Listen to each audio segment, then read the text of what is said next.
Halo semuanya, perkenalkan, nama saya Karisma Rifka Alfia.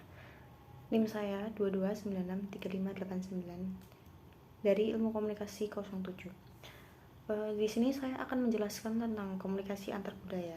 Jadi komunikasi antar budaya adalah komunikasi yang terjadi di antara orang-orang yang memiliki kebudayaan yang berbeda, bisa ras, etnik, atau sosioekonomi.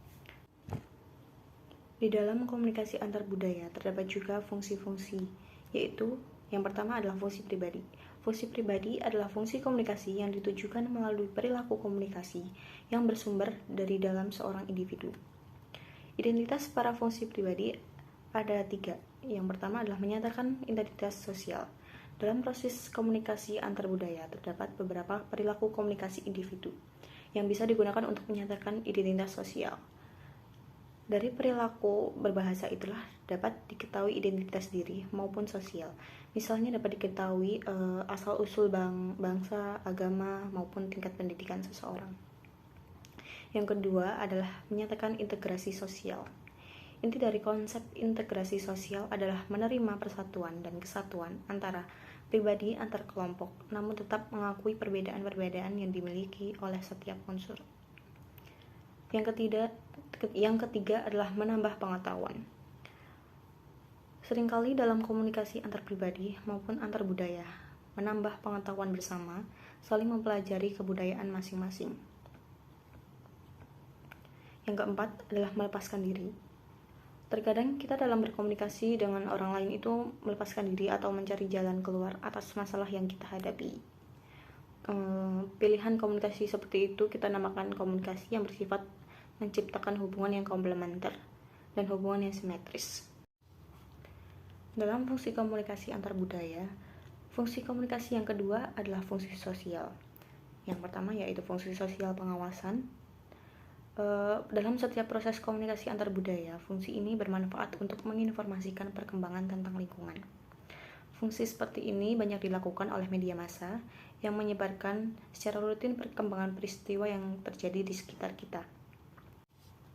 Yang kedua adalah menjembatani. Dalam proses komunikasi antar budaya, fungsi komunikasi yang dilakukan antara dua orang yang berbeda budaya itu merupakan jembatan atas perbedaan di antara mereka. Fungsi menjembatani itu bisa terkontrol melalui pesan yang mereka tukarkan.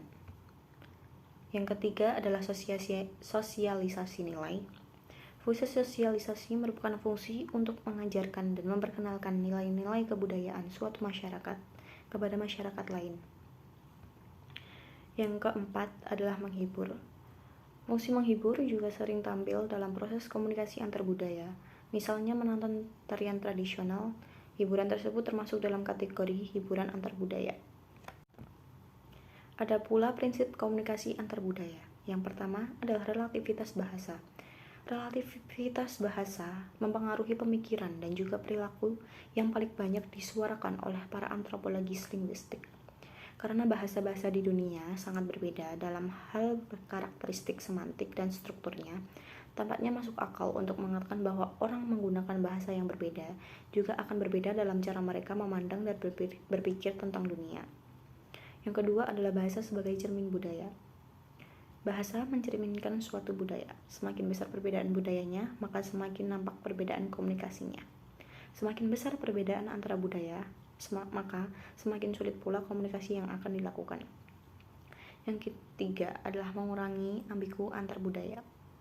Semakin besar perbedaan antar budaya, maka semakin besarlah ketidakpastian dan ambiguitas dalam sebuah komunikasi. Karena ketidakpastian dan ambiguitas yang lebih besar, maka diperlukan lebih banyak pula waktu dan juga upaya untuk mengurangi ketidakpastian dan untuk berkomunikasi secara lebih bermakna. Yang keempat adalah perbedaan antar budaya. Semakin besar perbedaan antar budaya, maka semakin besar pula kesadaran diri para partisipan selama komunikasi berlangsung. Hal ini memiliki konsekuensi positif dan negatif. Sekian penjelasan tentang komunikasi antar budaya dari saya. Terima kasih.